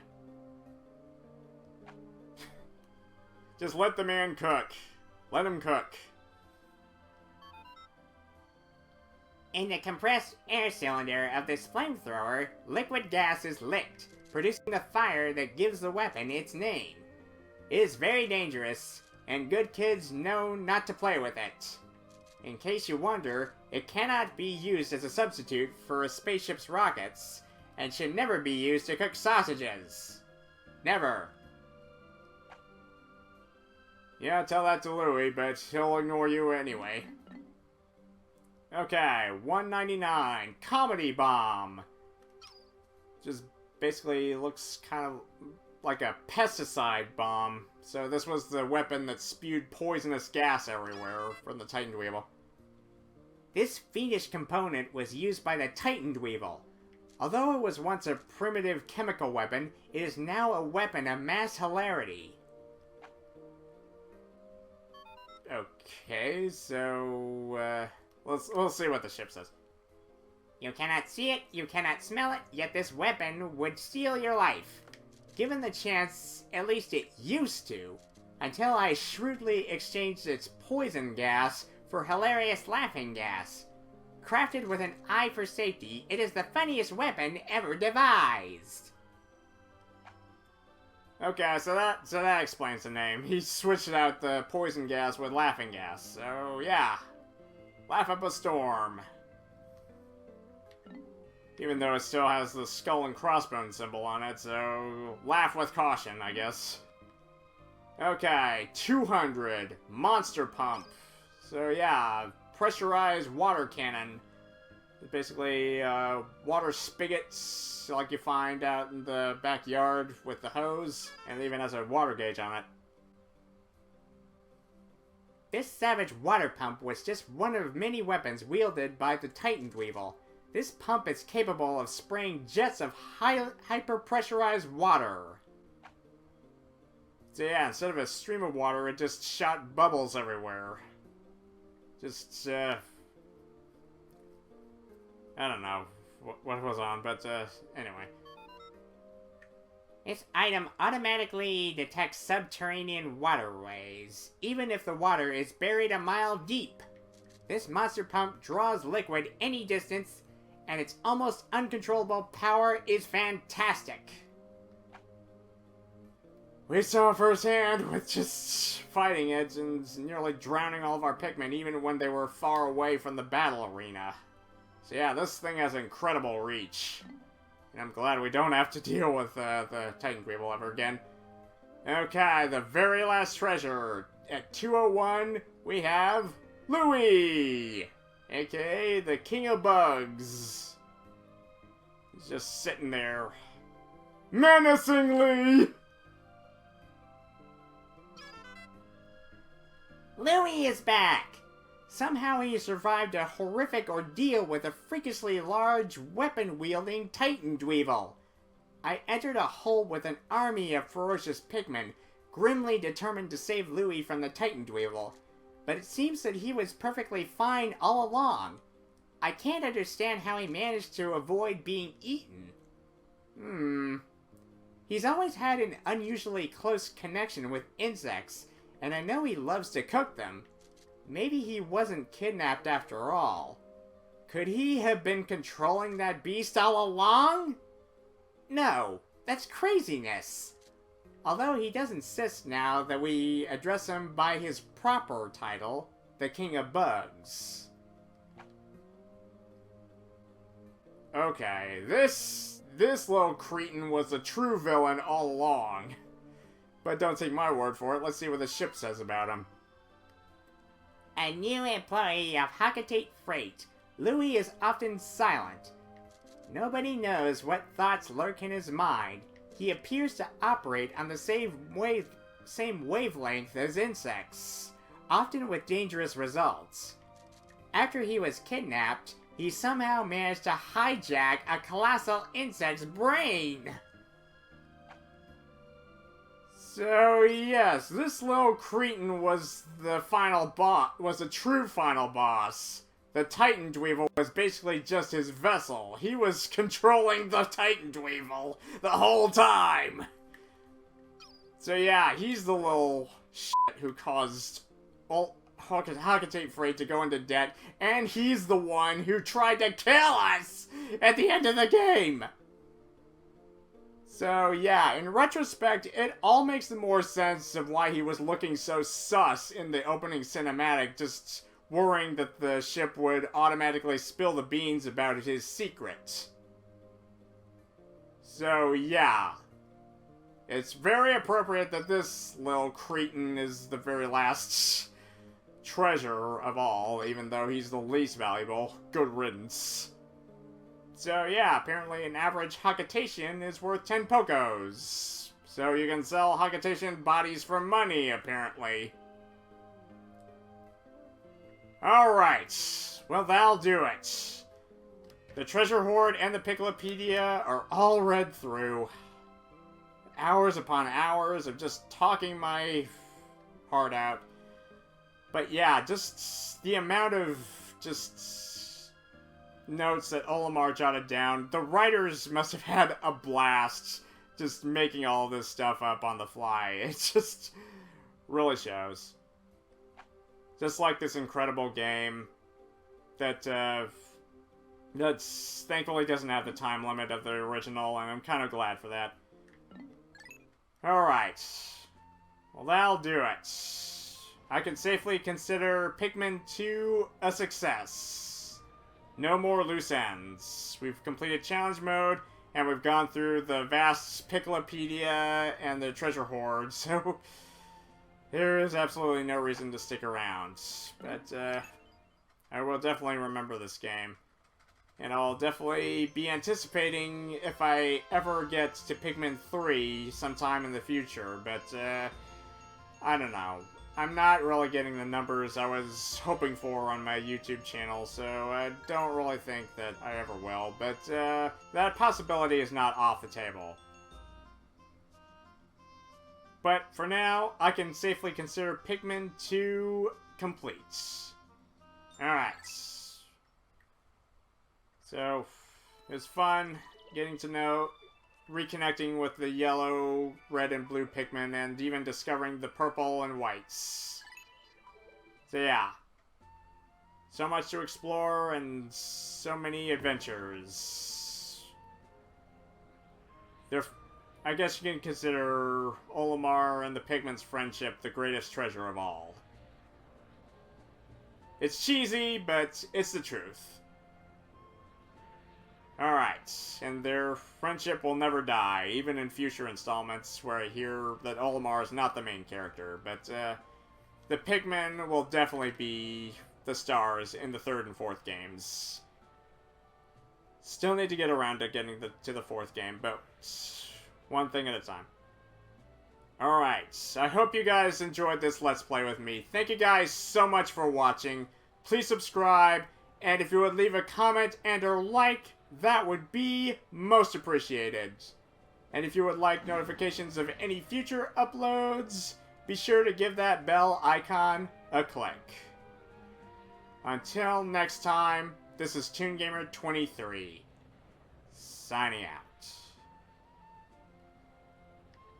Okay, just for fun, victory lap! Okay, wonderful, just flying to all the locations, just seeing how spastastic the rocket ship can get. Just with its flying all over the place, and now just... woohoo!